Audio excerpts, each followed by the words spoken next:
Welcome to episode 19 of The Chess Angle.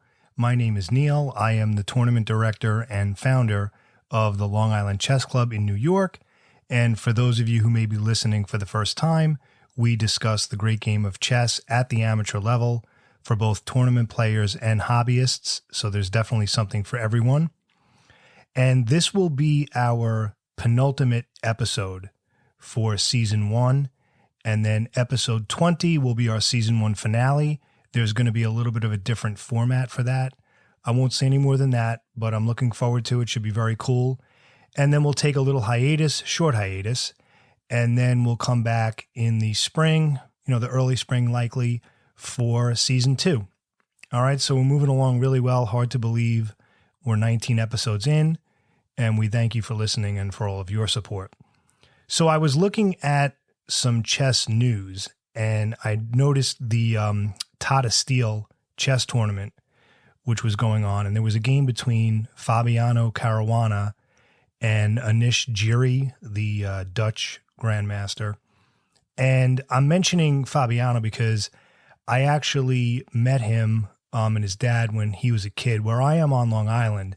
When he was younger, maybe 7 or 8 years old, I had seen him play on the local chess scene here. And, even back then, even as a young kid, he was, beating everybody up. And I remember, speaking to his dad a few times, who probably doesn't remember me. He's probably had so many conversations. But with Fabiano, I can honestly say that I knew him when, as it were, just as a young kid, kind of cutting his teeth. But again, he, even then, he was a strong player. So it's, great to see someone from New York who's doing so well and who's such a major force on the chess scene. But the reason I mentioned this game against Giri is that Fabiano actually dropped a rook. He hung a rook in time trouble, which is something very rare at that level, even in a bit of time pressure. To make a mistake where you actually hang a piece is not something you see often at the grandmaster level. And I don't mention this to criticize Fabiano or to make a thing of it, but just to show that even at the highest levels of chess, these mistakes happen. He basically moved his rook and Giri was able to take it with his knight. Simple as that. I guess it was time pressure or, other pressures, just nerves.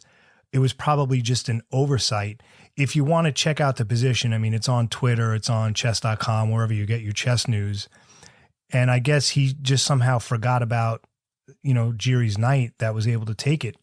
So we shouldn't beat ourselves up at the amateur level when even grandmasters are making these mistakes occasionally. But interestingly, the move that he missed, it was a retreating knight move. And the reason I mention this is that they had done a study or looked into this or something about, what are the most missed chess moves? What are the ideas that players of all levels seem to miss at the chessboard?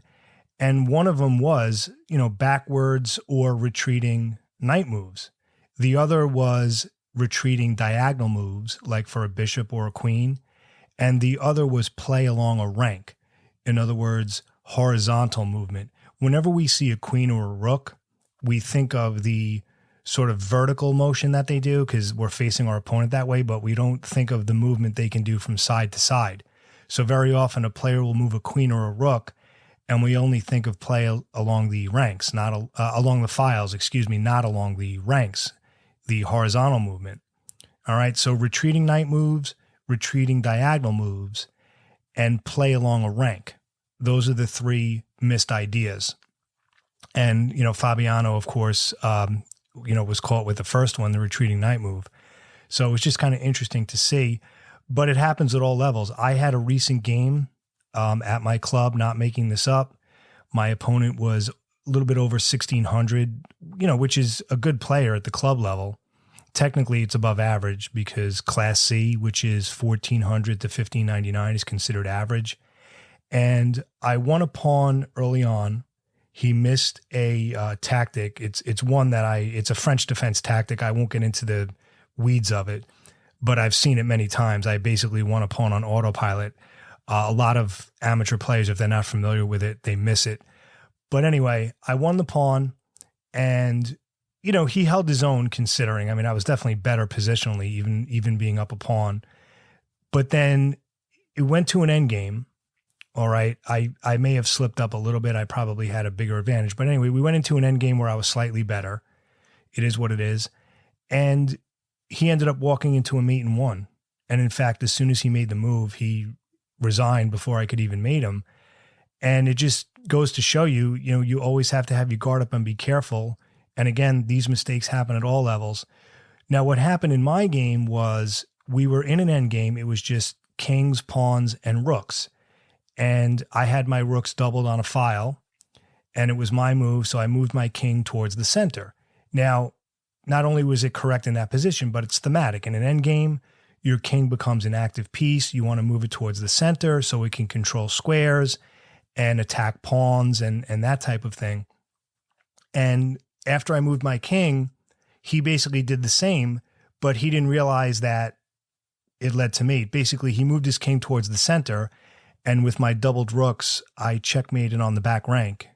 And he had no escape square because his pawns were there. All he had to do, instead of moving his king, was just move a pawn up to give him, luft, as they call it, or space. And even though I was slightly better, I was up a pawn. It's still tough. Those rook endings are tough. He still had a game, but he missed it, right? Because every book you read, move your king to the center in the end game, but you have to check it tactically. And these types of mistakes happen all the time. So just a few things that, have been going on as far as my chess play and observations. Now, let's talk about chess improvement and chess puzzles and what I think is a waste of time as opposed to what I think might be helpful.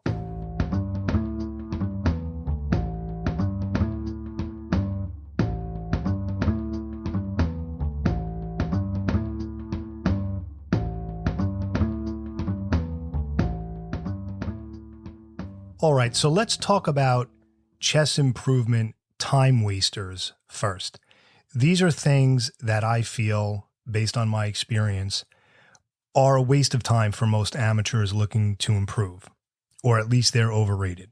Okay, so the first one, believe it or not, is reviewing master games. Now, hold on, before you attack me, so to speak, let me kind of parse my answer. When I say review master games as being a waste of time, what I mean is sort of mindlessly playing through them from beginning to end with no annotations. In other words, you find a master game in a database and you just kind of play through it. There's no real thought process. There's no understanding of the tactics or the strategy or why a certain move was played. You just kind of play through it thoughtlessly and quickly. It's sort of like a musician. I'm a music person, so I'll use that analogy. It's kind of like if you learn a piece of music, just playing it through from beginning to end all the time is not going to really help you. You need to isolate the specific measures that are giving you trouble and play them over and over. It's the same thing with master games. They're helpful if you isolate certain positions that you can digest and understand and apply to your own games.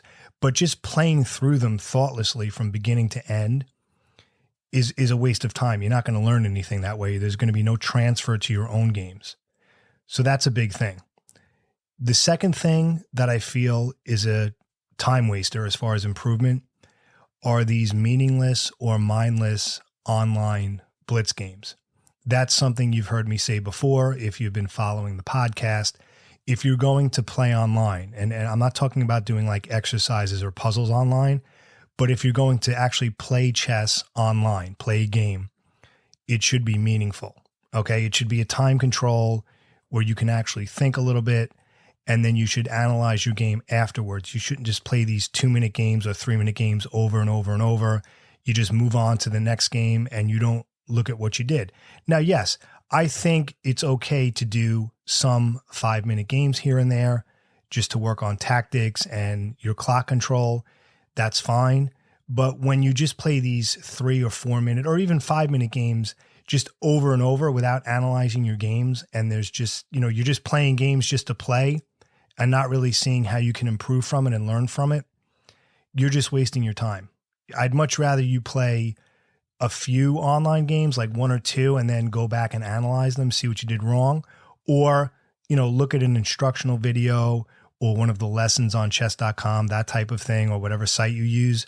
I'd rather you do that than just play blitz games until 3 a.m. and you're not really learning anything.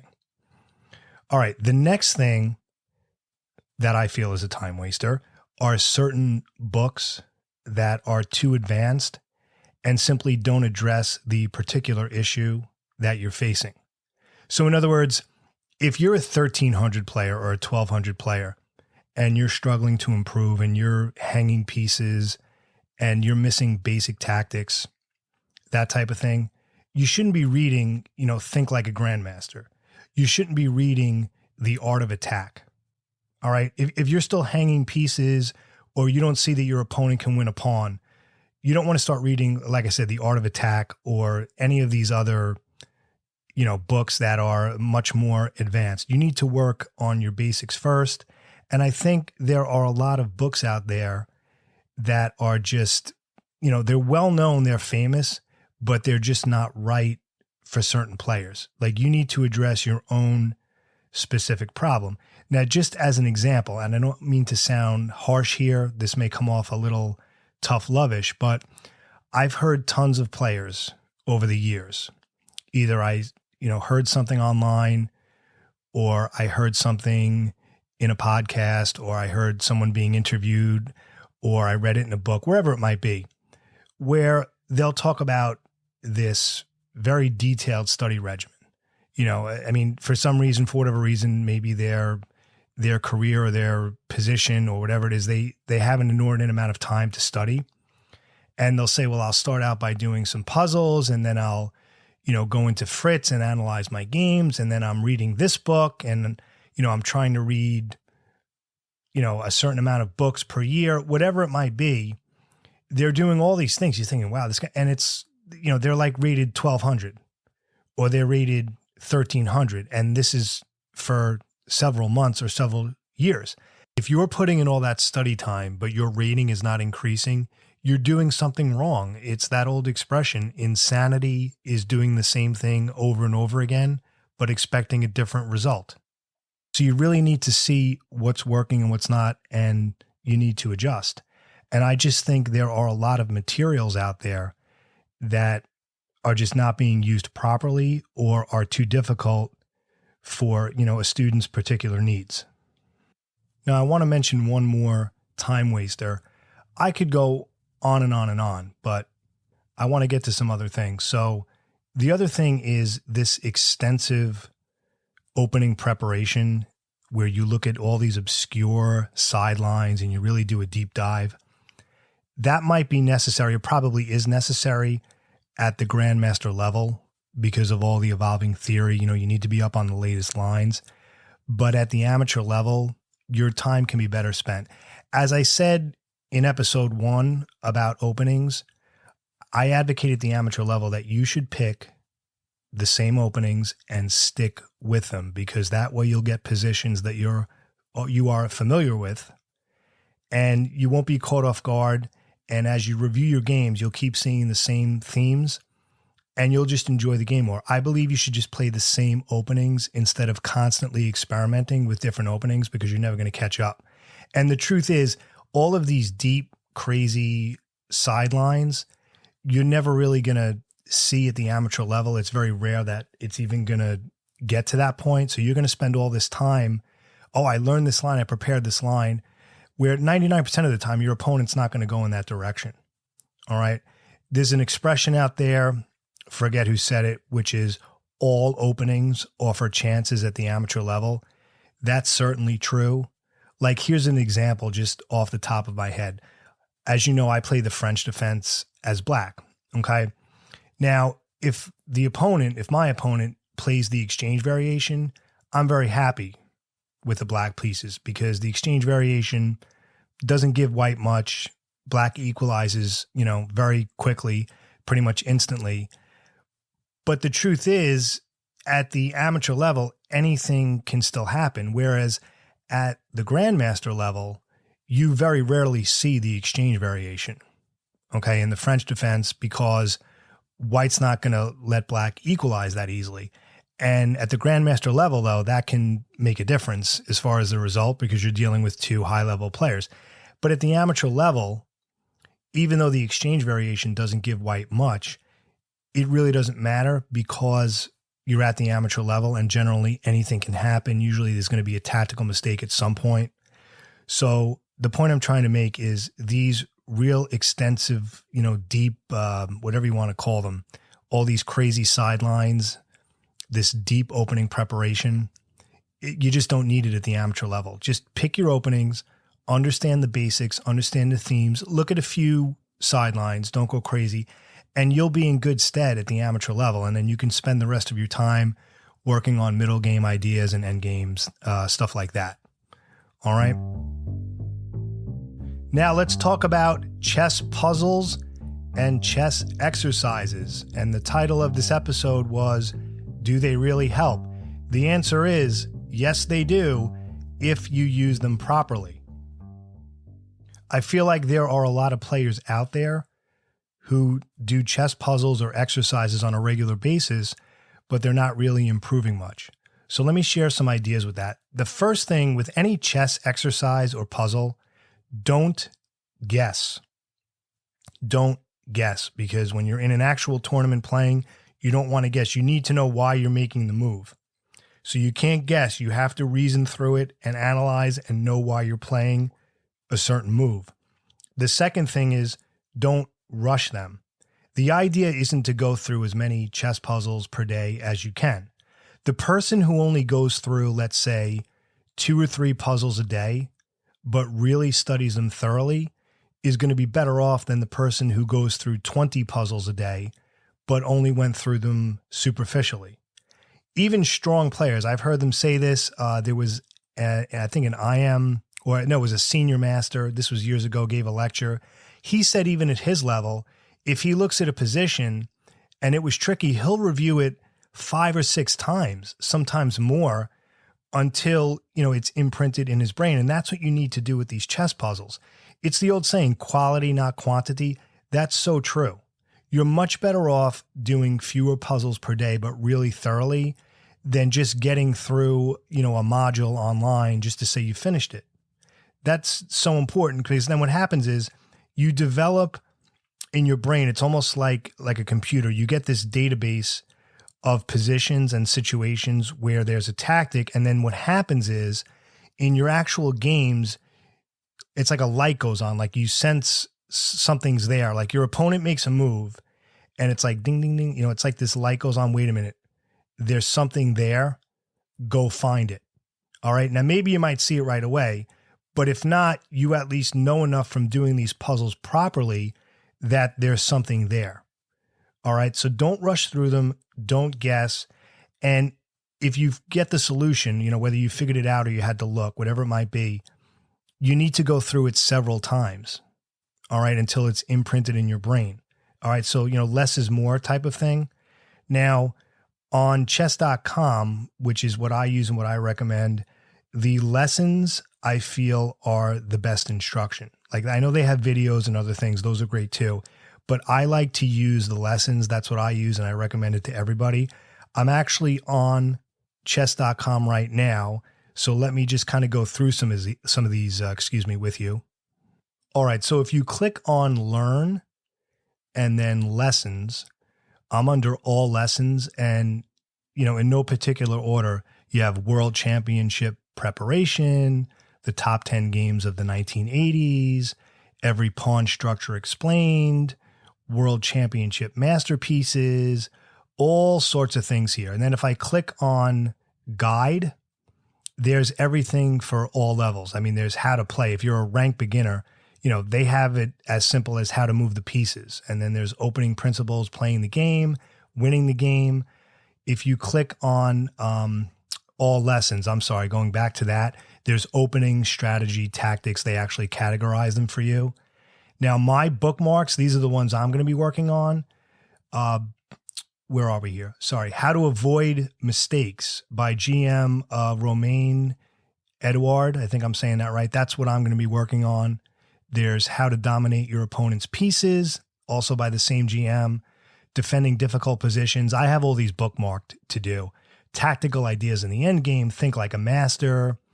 And then what I had finished recently was the ones by Simon Williams. GM Simon Williams is great, by the way. His stuff on chess.com on YouTube. He's like my new favorite teacher. You know, I'm a Jeremy Silman guy, but Simon Williams is like my new favorite guy because he's funny and he's effective. But what I love about him, he explains the concepts in an easy to understand way, but without being patronizing. And that, you know, those are the kind of teachers you want. I think he's excellent for the amateur level. But anyway, I looked at his Why Simon Loves the French Defense, and he also has one called Practice the London System. I looked at those, and London System for the Busy Chess Player. Practice the London System. I'm sorry, that was another one someone else did. His London System one is called the London System for the Busy Chess Player. All very, very good. Jeremy Silman has some things on here. He has one called Now What, which is how to deal with openings, you know, when you don't have things memorized, like how to not deal with just memorization. Mental domination's another one, recognizing the opponent's moves. I mean, all these things. Build your technique, pawn endings, beginner to expert.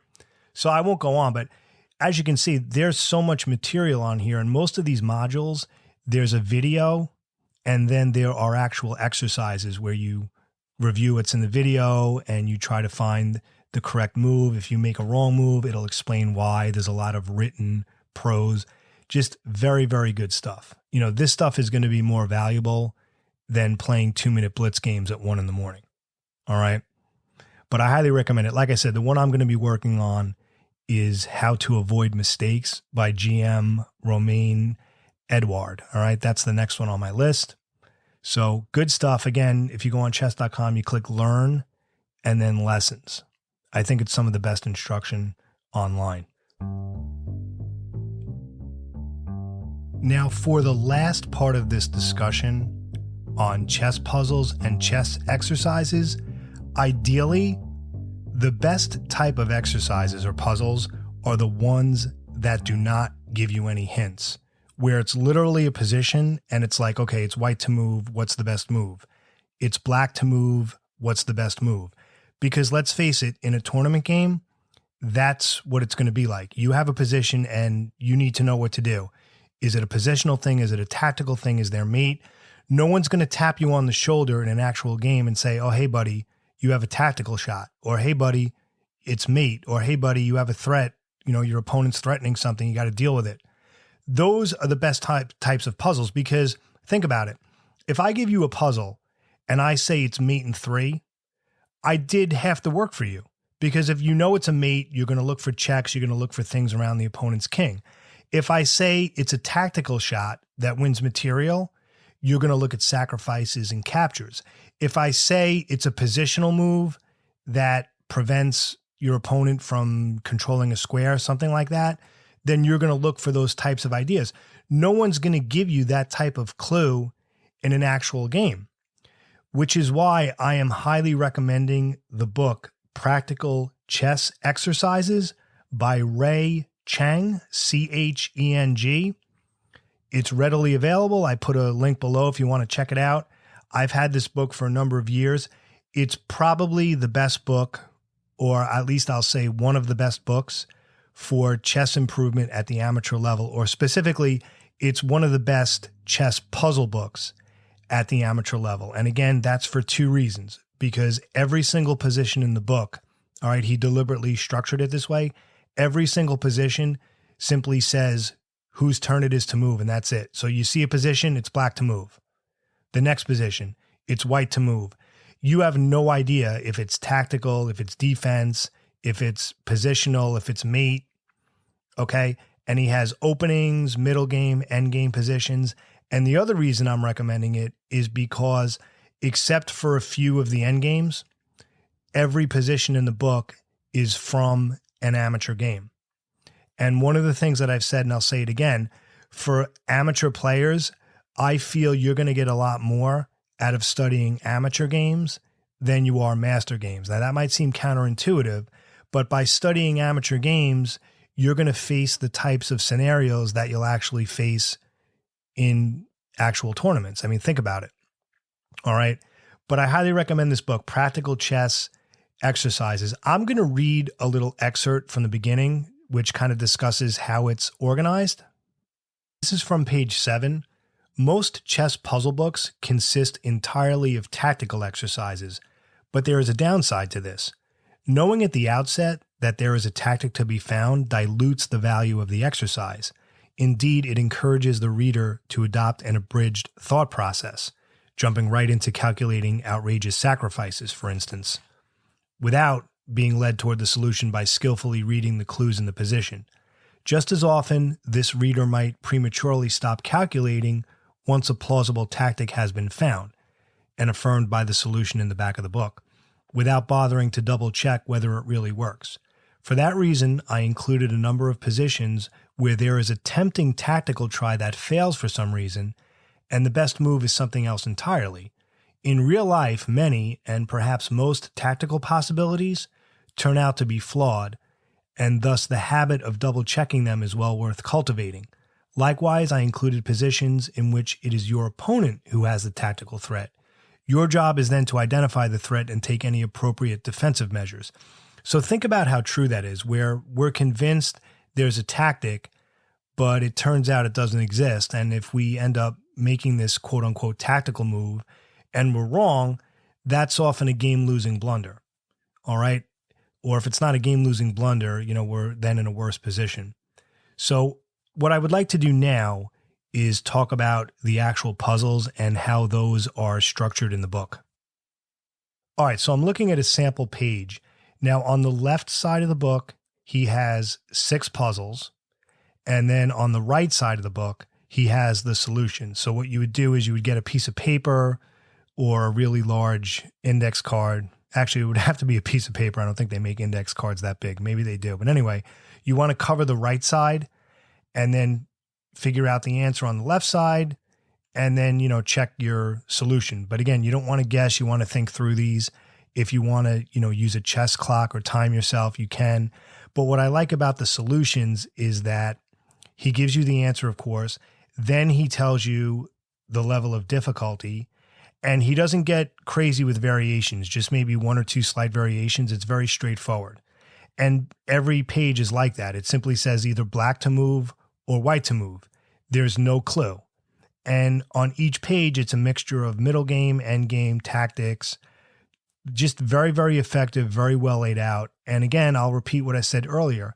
I think for the amateur level, for the amateur player, this is definitely one of the best puzzle books out there. It's not a tactical puzzle book. It's not an end game puzzle book. It's basically an all-rounder. All around. Is it all-rounder or all-arounder? Whatever. Anyway, it covers everything, every aspect of the game. All right. And those are the kind of puzzles you want because it really forces you to analyze the position. And as we said a number of times, if you're given a clue such as mate in 3, or if it's a tactical thing, as he said, that dilutes the problem because it eliminates, a thorough thought process because you're only going to look for certain things. But I highly recommend it. Practical Chess Exercises by Ray Cheng, Cheng. It's outstanding. It's available. I put a link below. Check it out. Okay, so 2 weeks from the release of this current episode will be episode 20. That'll be our season 1 finale. It's going to be a completely different format. That's all I'm going to say, but I'm looking forward to that. Should be very, very cool. As always, thank you so much for listening, and I hope you win your next game. Have a great day.